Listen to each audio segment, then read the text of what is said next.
Old age ain't no place for sissies. If you're over 60, you already know what Bette Davis meant. Aging isn't just about wrinkles or slower steps, it's about invisible changes, subtle habits that creep in and slowly push people away. Not on purpose, but from fear, fatigue, or just not knowing it's happening. These are the painful truths no one warns you about. But once you see them, you can change them. So if you've noticed people visiting less, or if you want to stay connected as you age, this video is for you. Let's talk about 12 habits that quietly damage our relationships as we grow older, and how to break them, one choice at a time. Let's dive in. Habit number 1. You start pushing people away instead of asking for help. Meet Elena. She used to pride herself on being self-sufficient. She'd raised a family, managed a career, handled every bill and home repair. Even into her late 60s, she was the one people went to for help, not the other way around. But something changed. She started struggling with grocery bags that once felt light. Climbing stairs left her winded. Even opening jars became a battle. Still, she said nothing. When her daughter offered to come by and help with errands, Elena smiled and said, "Don't worry, I've got it." When her friend suggested they go for a walk, she made excuses, said she was too busy or too tired. And then, the invitations stopped coming. Not because people stopped caring, but because they started believing she didn't want them around. This is how isolation begins, not with big goodbyes, but with quiet, prideful distance. The truth is, asking for help doesn't make you a burden. It makes you human. It tells your loved ones, "I trust you. I still want to share life with you." So ask. Ask someone to change that light bulb. Ask for a ride to the store. Let someone carry the heavy thing. You might be surprised how willing people are to show up, if you'll just let them. Reaching out doesn't mean you're losing independence. It means you're choosing connection over loneliness. And that's not weakness. That's courage. Coming up next, we'll talk about another habit that seems harmless, but might be quietly driving your loved ones away. Habit number 2.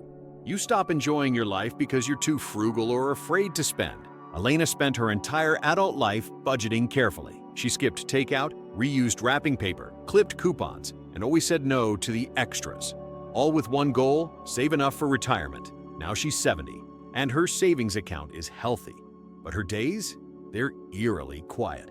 She still avoids restaurants. She tells herself she doesn't need new clothes. She skips out on vacations.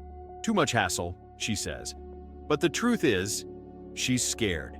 Scared of spending what she worked so hard to save. Scared that once it's gone, she'll lose control. So she hoards security and accidentally starves joy. This is more common than you think. After decades of be responsible, the switch to it's okay to enjoy life now doesn't flip easily. But here's the thing. You saved for a reason. You didn't work hard for 40 years just to sit on your money and watch time pass by. You earned moments of happiness, of indulgence, of living. So create a fun fund. Even $50 a month, set aside just for joy. Coffee with a friend, a new outfit, a weekend trip to see family. Spend it without guilt. And don't wait. You don't know how many healthy years you'll have left. Money is a tool, and the real wealth? That's found in the memories you make, the people you connect with, and the moments that make you feel alive. Habit number 3. You find yourself snapping at people for small things and don't know why. It starts small. You're in line at the pharmacy and someone's taking too long. Your neighbor leaves their trash bins out again. The remote control isn't where you left it. Suddenly you're sighing louder, snapping more quickly, muttering things you would have never said 10 years ago. Elena noticed it when her daughter came to visit. She meant to say, "Thank you for coming." Instead, she complained about the noise, the mess, the grandkids' screen time. Her daughter left early, quieter than usual. Afterward, Elena sat in the silence and thought, "Why did I do that?" The answer is layered. As we age, our patience thins, sometimes from physical pain, sometimes from fatigue or emotional buildup. We carry more loss, more stress, and fewer outlets to release it. But here's the thing. Irritation, while understandable, is still a choice. And we can choose better.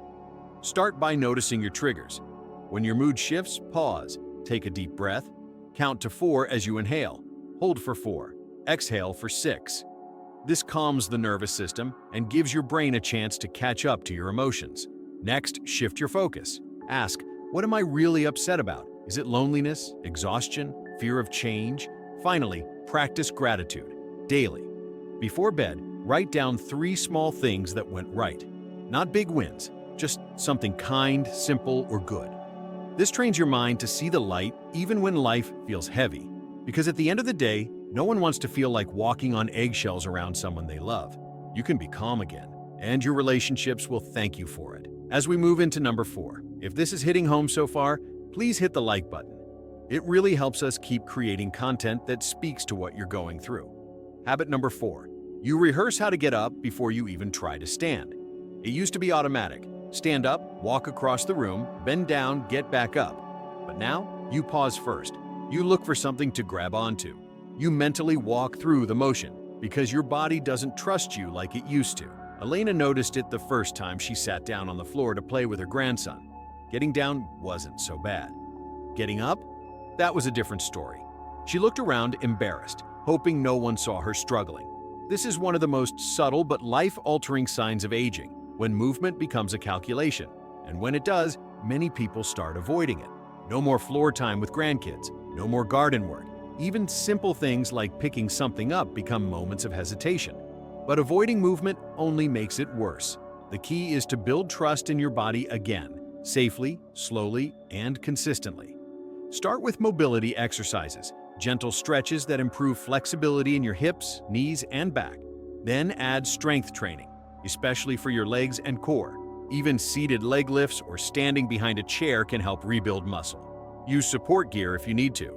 There's no shame in leaning on something that helps you stay independent longer. And don't forget to practice the movements you fear, like sitting down and standing up. Repetition builds confidence. Confidence builds freedom. Aging doesn't mean you have to stop moving. It means you have to move smarter and with more intention. Because every step you take today is one you'll be grateful for tomorrow. Habit number 5. You realize you talk about the past more than you live in the present. Elena was always a storyteller. She'd light up a room with memories, family road trips, her first dance, her old record collection. But lately, every conversation started with the same phrase. Back when I was younger, it wasn't until her granddaughter gently said, "I love hearing your stories, Grandma, but what's new with you?" that it hit her. She had stopped living in the present. And it's not just Elena. Many older adults unknowingly drift into a life of nostalgia because it's comforting, it's familiar, and when the present feels slower or lonelier, the past becomes a safe place to stay. But if you're not careful, you can get stuck there. Talking about the past is a gift when it's shared, but living in the past is a slow way of fading from the present. So, what's the solution? Balance. Start each day by doing one thing that belongs only to today. Try a new recipe. Go to a different park.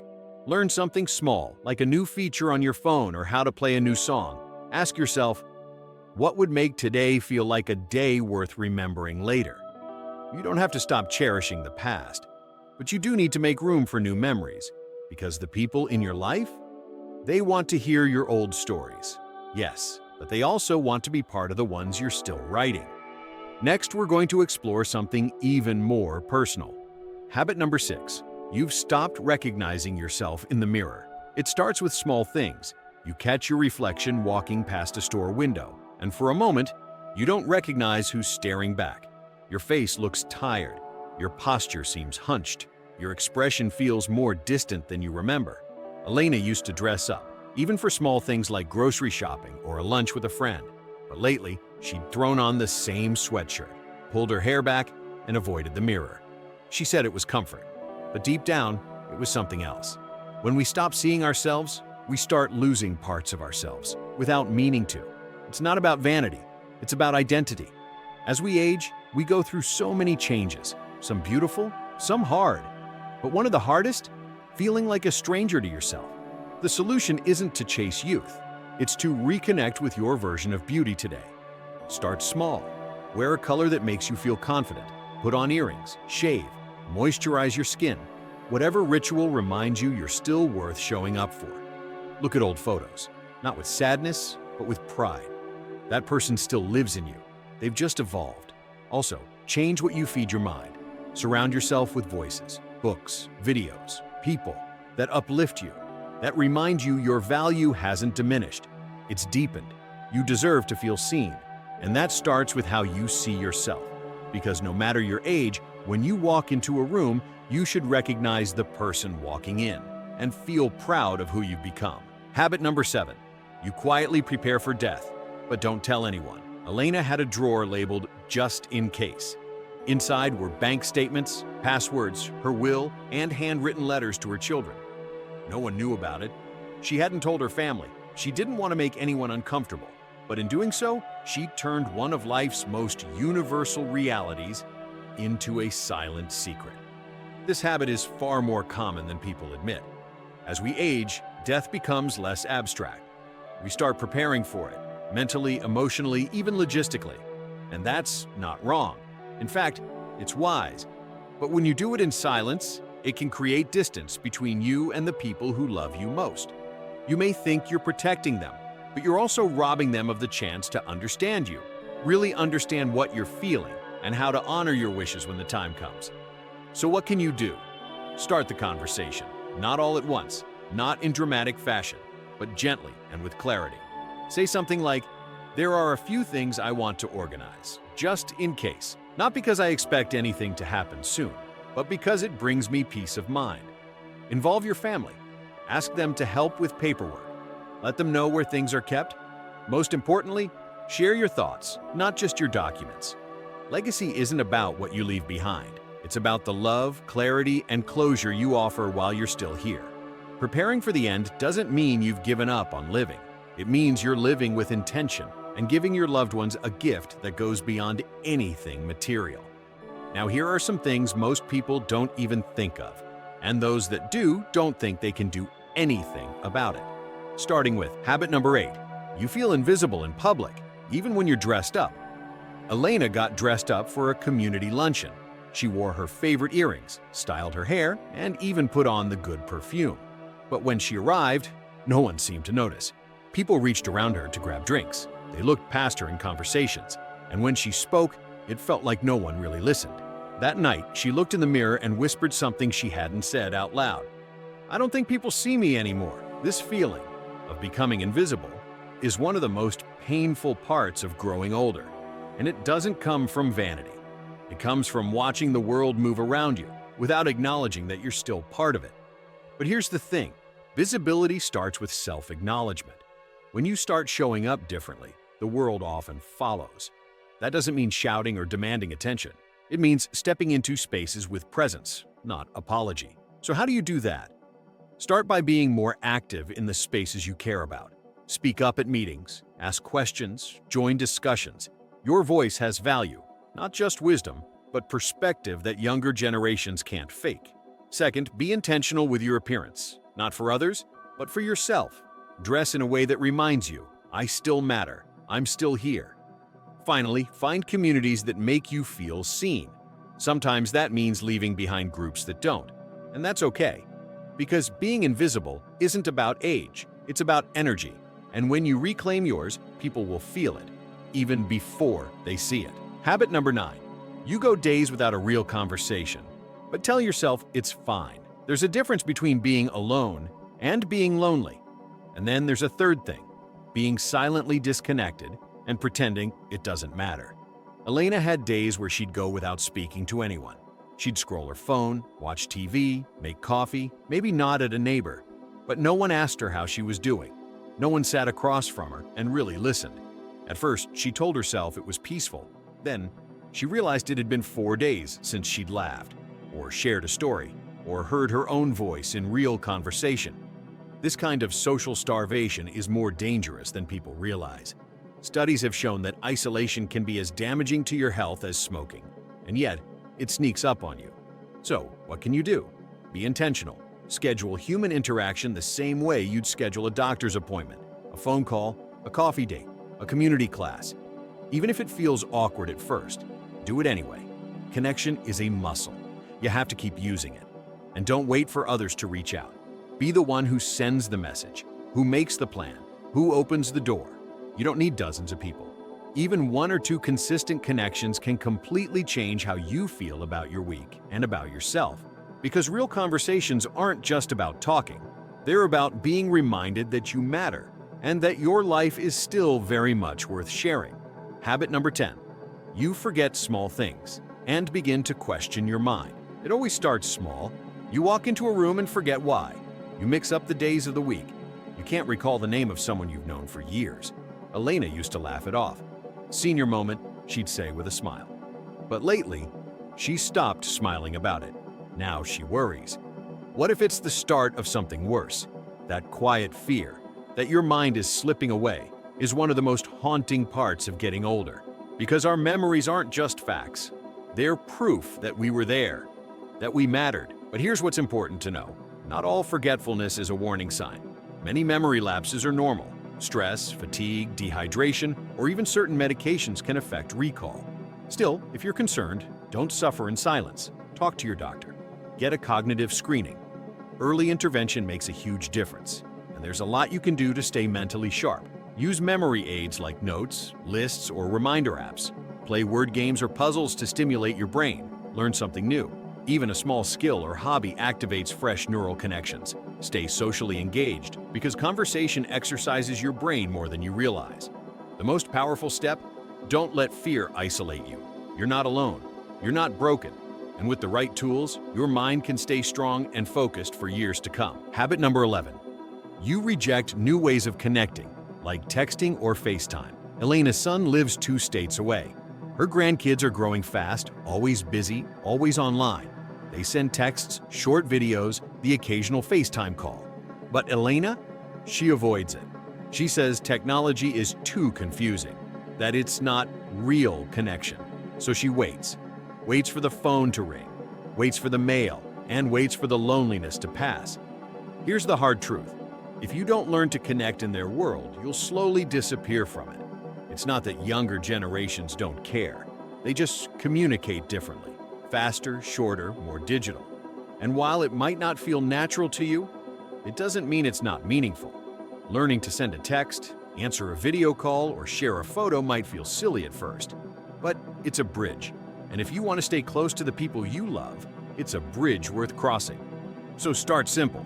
Ask someone to show you how to use your phone's messaging app. Schedule a weekly video call. Yes, on purpose. Let your grandkids teach you how to send emojis. They'll love it more than you think. Don't wait until real life visits happen, because those might be fewer and farther between. But the digital world? It's right there, every day, open to you. Staying connected isn't about being tech-savvy. It's about being willing. And when you show that you're open, even a little, you'll be amazed how many doors open in return. By the way, if you're still with us, thank you. Drop a comment below and let us know which habit felt most familiar. You're not alone. And speaking of still being with us, habit number 12. You stop making plans because you're not sure you'll be around. It was subtle at first. Elena stopped buying tickets in advance. She skipped weddings. She hesitated to commit to holidays, even months away. When asked why, she'd shrug and say, "You never know, at my age." And that's true. You don't know. But here's the question no one asks. What are you missing by living like the end is already near? When we stop making plans, we stop sending a message to life. I still belong here. It's not about denying reality. It's about refusing to be paralyzed by it. Yes, you may have health issues. Yes, your energy may not be what it used to be. Yes, time is moving faster than ever. But you're still here. And if you're still here, you still get to choose how to show up. Make the plan, book the trip, schedule the lunch, buy the green bananas. Even if something changes, even if it gets canceled, even if you have to reschedule, it's better to intend to live than to drift toward the end in silence. There's a quiet kind of hope that comes from penciling something into your calendar. It says, I plan to be here. I still have things to do, people to see, joy to experience. And when you live like that, something shifts. You don't just age, you continue to evolve. Getting older isn't easy. It's not just about gray hair or slower steps. It's about facing the invisible changes, the habits that slowly sneak in, that make us quieter, harder to reach, easier to forget. But the truth is, you are not invisible. You are not done, and you are not alone. We all fall into patterns. We all protect ourselves in ways that can push others away. But once you recognize the habit, you can change it. You can reconnect, rebuild, Reignite the parts of yourself that felt like they were fading. So take a breath, pick just one habit, and take one small action today to move in a different direction. Call someone, say yes to help, make a plan, speak up, smile at your reflection, because aging doesn't mean disappearing. It means becoming more intentional about how you live, who you love, and how you show up in the world. If this video resonated with you, let us know in the comments. We'd love to hear which habit hit home, or any advice you have.